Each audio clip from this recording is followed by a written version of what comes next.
Apologies, but we've already left while I was using the restroom at the rest area. A call from Luke interrupted my thoughts, and I answered it, curious about what he wanted at such an odd time. As I picked up the call, I could hear Luke and his in-laws laughing heartily in the background. Perplexed, I inquired about the merriment, and Luke dropped an unbelievable bombshell. They were going to enjoy themselves with the family, and I could head back home and clean or do something else. Despite looking forward to the trip after a long time and having reservations about traveling with Luke's family, I was excited about staying in a luxury inn.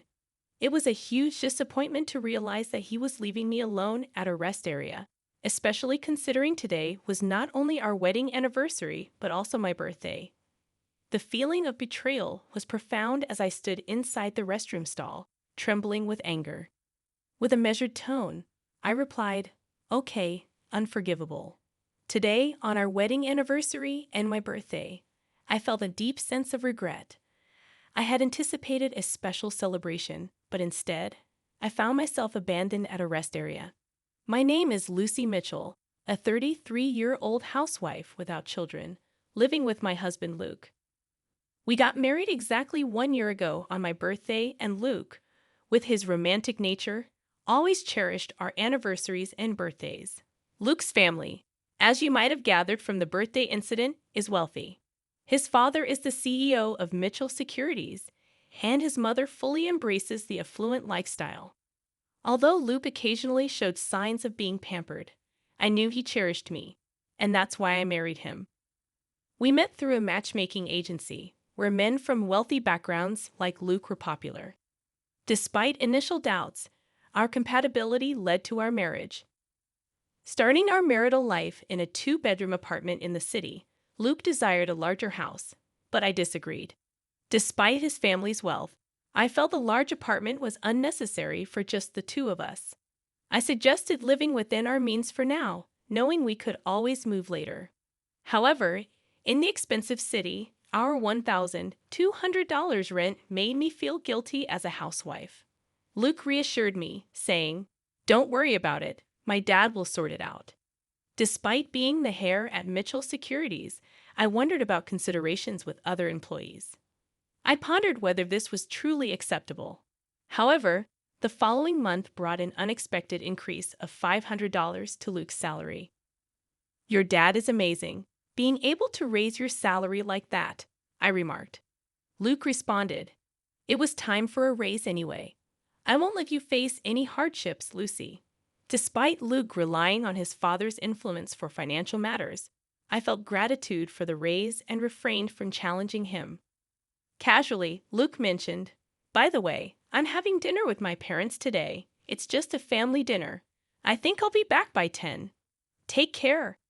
I was taken aback by this unexpected disclosure of a family dinner on a regular evening. In the past, as his wife, I would usually be invited to such gatherings. Not that I sought a free meal, but building a good relationship with one's in-laws seemed essential. Watching him leave for dinner on a weekday, I wondered about the change, thinking it was TIF today. The unease about our new life persisted. Following the dinner incident, Luke frequently visited his parents' house for reasons like a cousin's birthday or a request from his mom. As a first-time bride, I nodded, assuming it was normal. However, during a dinner with a friend, Luke's absence drew a surprised reaction. "He goes home that often, leaving you behind even for a cousin's birthday. That's crazy," she remarked. With 5 years of married life experience, she found Luke's actions unusual. Embarrassed by her response, I admitted, "You're right, it's weird. But according to Luke, it's normal." She pondered, "Seriously, don't take this the wrong way, but hasn't he really grown up yet? Maybe he should prioritize family affairs more, especially at 35, even if he's set to take over his dad's business after getting married." Her comment resonated, making me question the dynamics of our marriage. I couldn't shake the regret of not recognizing Luke's true nature before marrying him. Returning home after dinner with my friend, a sense of disappointment lingered. As I entered, Luke's mother greeted me with an inquiry. "I'm home, Lucy. Where have you been? Isn't it normal for a wife to cook dinner and wait for her husband? To my surprise, my mother-in-law was in the living room, and Luke was apparently out, perhaps at a convenience store. "Why are you here? Weren't you and Luke supposed to dine out tonight?" I asked, confused. She explained that their plans got canceled due to an issue at the restaurant, and Luke had messaged me about it just a bit ago. She pointed out that I should have checked my phone. Looking at my phone, I realized that 10 minutes ago, Luke had indeed messaged that he'd be home early. However, that was just about when I got off the train, making it impossible for me to prepare dinner in such a short time. "Yes, he did message, but I saw it just now." This has nothing to do with being raised by a single parent. I just hadn't seen the message yet, I retorted, visibly irritated. However, my mother-in-law brushed off my comment and changed the subject. She then remarked, "Well, anyway, I've always noticed this, but your house is quite small." I defended, "I think it's average and suitable for just the two of us." "You can't be serious." "I feel sorry for Luke living in such a cramped space," she commented. My interactions with my mother-in-law continued to stress me out. Both she and my father-in-law, perhaps due to their wealth, often seemed condescending, leading to a strained relationship. Further conversation was futile, so I silently started preparing dinner. Ignoring me, she turned on the TV. From that day forward, my in-laws started dropping by unexpectedly more often. Even my father-in-law visited a couple of times. Most visits involved complaints about the kitchen's cleanliness or the perceived cramped feeling of the house. They would sarcastically suggest, "You know, we have a bigger house. Why not move in?" Firmly declining each time, I kept these encounters from Luke, as they always occurred when he wasn't home. When I once talked to him about it, his reply was, "Why not? Why is living together a bad idea?" I felt disheartened when Luke suggested moving in. From then on, I realized there was no point in discussing it with him, and I endured the situation on my own. Soon, we would be celebrating our first wedding anniversary, coincidentally on my birthday. For your birthday this weekend, I'm thinking of celebrating more grandly than last year. After all, it's also our anniversary. Luke, returning home tipsy from work, announced as he looked at me. Seeing his flushed face, I couldn't be sure of his sincerity, but knowing his penchant for celebrations, I felt a hint of excitement. "Last year, you treated me to a delicious dinner," "which was more than enough," I replied. Luke, however, insisted, "That's nothing compared to what I've planned. Let's go on a family trip." The term family trip sounded odd for just the two of us. Noticing my confusion, Luke continued, "My parents, cousins, uncles, and all will join.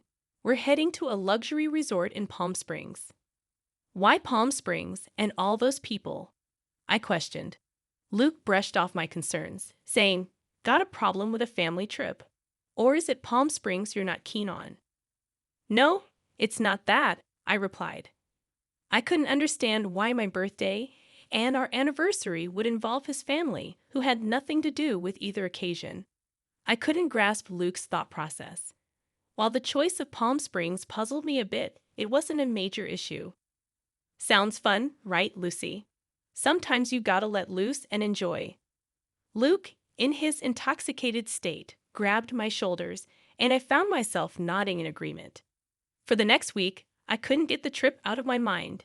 Initially skeptical about going with his entire family, as Luke said, "It's a rare vacation, and I should make the most of it," my excitement grew during the trip preparations. Despite the anticipated snide remarks from my in-laws, I vowed to ignore them completely. Finally, the awaited Saturday arrived, and Luke and I headed to his parents' house, our meeting point for the trip. "Well, Lucy, you're late, aren't you? Do you even realize you're the star today?" In front of the assembled family, my mother-in-law was quick to throw shade. However, it seemed she did acknowledge that I was supposed to be the star, taking the edge off her words a bit. "I'm sorry, there was traffic," I explained. Excuses weren't accepted, and we were urged to leave soon to avoid being late for our luxury resort. Despite their grumbling about our tardiness, it was tolerable, given that such remarks had been a constant throughout the past year. Luke's cousin, appearing much younger than him, with a sinister look in his eyes, caught my attention. I couldn't help but wondered if everyone in this family was inherently mean-spirited. My paranoia felt somewhat justified when one of them made a belittling comment, labeling me as Luke's wife, not what I expected. Deciding to avoid fueling further nitpicking, I diverted my gaze, choosing to show a mature demeanor. Expressing my excitement, I mentioned having been to luxury resorts multiple times. As we discussed the current place costing $1,000 per person, the figure of $11,000 for tonight's destination shocked me. A sudden thought crossed my mind. Could it be true? Climbing into my in-laws' car, the journey to our Palm Springs destination was expected to take about 2 hours. Deciding on a short break at the next rest stop about an hour into our journey, I excused myself, heading to the restroom. My mother-in-law waved me away dismissively, and I felt the weight of everyone's eyes on me, or perhaps just my imagination. Inside the restroom stall, I took a deep breath, feeling relieved that the trip had been relatively uneventful so far. Hoping for a smooth remainder of the journey, my phone vibrated in my pocket. Expecting Luke to ask me to pick something up, I casually answered the call. "I'm still in the restroom, Luke," I said. With what sounded like amusement, he replied, accompanied by the laughter of my mother-in-law, "Sorry, but we've already left. This trip is just for the Mitchell family. You should go home and clean, Lucy dear. It's a pity, but you'll have to stay behind. Goodbye." Stunned silence followed on my end, while laughter echoed from their side. Confused, I asked, "What do you mean?" Luke explained, "We're going to have fun with our family. Today's trip is just for the Mitchell family. It's a pity, but you'll have to stay behind. Goodbye." I couldn't believe what I was hearing. I had been eagerly anticipating this trip, and although the idea of his family joining us was a concern, the prospect of staying at a luxury hotel had excited me. Now they had left me alone at the rest area, and I was trembling inside the restroom stall, feeling utterly betrayed. Trying to hide my anger, I responded with a light, "Okay, unforgivable. Today was our wedding anniversary and my birthday, and they brought me on this trip. I'll make them regret this." After leaving the restroom, I was determined to address this betrayal. I made a call, and the person on the other end was shocked, sharing some astonishing news. Surprised, I asked, "Really?" And they responded with a definite yes, promising to come pick me up. The person on the phone left me alone at the rest area, making the situation unbearable. Praying for a timely rescue, an hour later, my uncle arrived to pick me up in his car. Expressing my apologies for troubling him, my uncle reassured me, "It's okay. It's quite an unfortunate situation." As we drove, I explained, "Yes, they're headed to a luxury hotel in Palm Springs." My uncle tilted his head in thought, seeming to realize something. I confirmed, "I think that's the case." Feeling helpless, I asked, "I'm really sorry, but can you please take me there? I'll take the train back." My uncle gladly accepted my request to go to Palm Springs, and about an hour later, we arrived. In front of us was a luxurious inn with a grand gate, a well-known hotel that cost $1,000 a night. At the reception, I was told, "Dinner starts at 6:00 p.m. Please follow me." The person who greeted me with a smile was my mother. I exclaimed, "Lucy, it's been a while." Dressed in an elegant outfit and smiling gracefully, my mother's demeanor might seem somewhat formal to others, but it was undeniably my mother. This inn had been run by my mother's family for many years, and she currently held the position of the innkeeper. After becoming a single mother, she began working at this inn, making it feel like home to me. I had called my mother from the rest area and was surprised to hear that there was a reservation today from the group at Mitchell Securities. I had a suspicion when I heard they were going to a luxury hotel in Palm Springs, but I never imagined they would be coming to our very own inn. Of course, the family didn't know that this inn was run by my mother. Still processing the revelation, I knew I couldn't let this terrible story slide. "Yeah, I know. That's why I came here," I replied, determined to address the situation. "Certainly, let me get you changed over here," I said, preparing to greet them at the dinner table. An hour later, at 6 p.m., the in-law family gathered for dinner. To remain unnoticed, I hid in the next room and slightly opened the door to observe the inside. The spa appeared amazing, and the thought of being there every day crossed my mind. If it were closer, we could indeed come every day. At the very least, if you become the CEO, we could afford to come here anytime. I'm looking forward to that. I mean, the subordinates handle all the work anyway. I want to become a CEO soon too.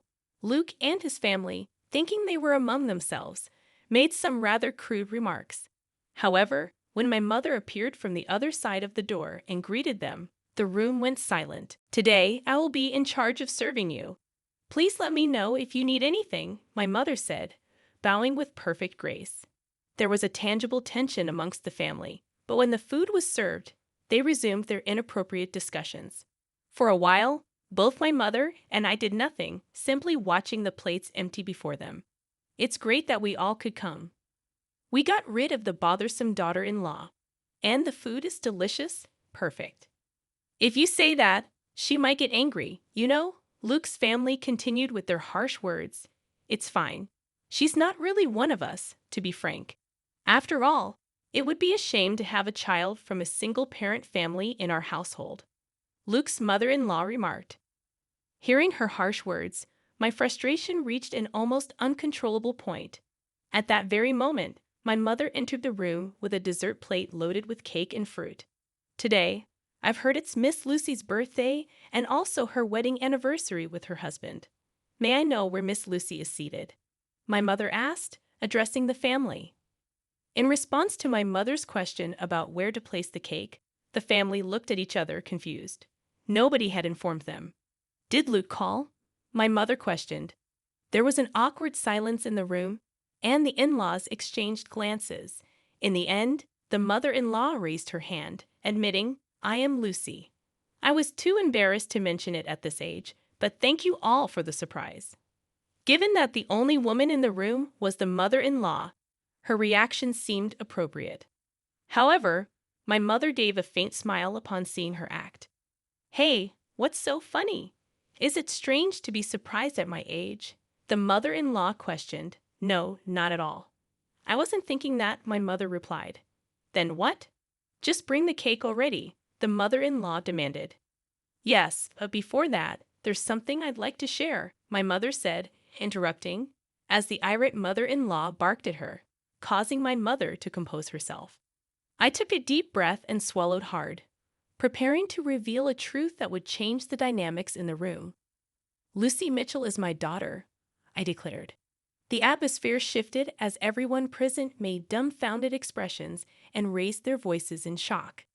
Seeing an opportunity, I swiftly opened the door from the adjacent room and stood next to my mother. "Welcome, this innkeeper is my mother. It's a pleasure to meet you," I announced.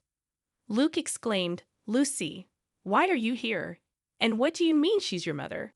I clarified. "It means exactly that. This inn belongs to my family, and I also intend to take over this place someday." In truth, Luke had never met my mother before. Part of it was due to her busy schedule with the inn, and Luke and his parents insisted on not meeting her face to face. Despite our wedding introduction call, Luke had never met her in person. "From your conversations earlier, could you please refrain from mocking and belittling my mother for being a single parent?" I requested. Luke's family defended themselves, stating, "We just stated the facts." Exasperated, I let out the anger that had been building up. "If I have any grudges, it starts with you, Luke. I thought you were a good person when we got married, but it turns out you're a mama's boy. You married me, so you should prioritize me above all else. Don't join forces with your parents to mock me." Faced with my undeniable logic, Luke was rendered speechless.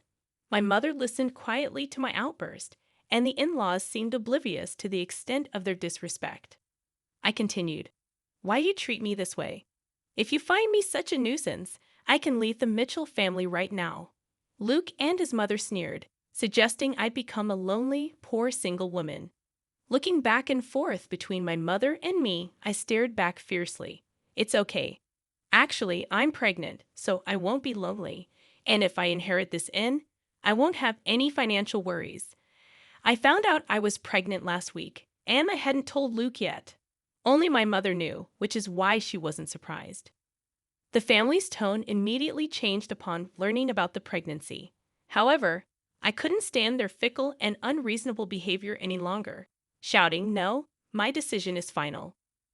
Let's proceed with the divorce through lawyers. I will live happily with my child and my mother." I opened the door to the hall they were in and left. The door slammed shut with a sharp noise. I declared, "I'm done with this. My child will be happier without that family." Despite over 30 calls a day from Luke and his parents, I blocked all their numbers. A few days later, I received a letter from Luke informing me of our official divorce. The letter expressed regret and pleaded for me to return, but I ignored it and tore it up. I decided that being alone and lonely would not be my fate, and I wanted Luke to enjoy his bachelor life. Currently, I am nurturing my child in my womb and discussing future plans with my mother. Once the child is born and grows a bit, I plan to send them to daycare and join the inn's business. The path to becoming the next innkeeper is long, but I am determined to work hard to raise my child properly.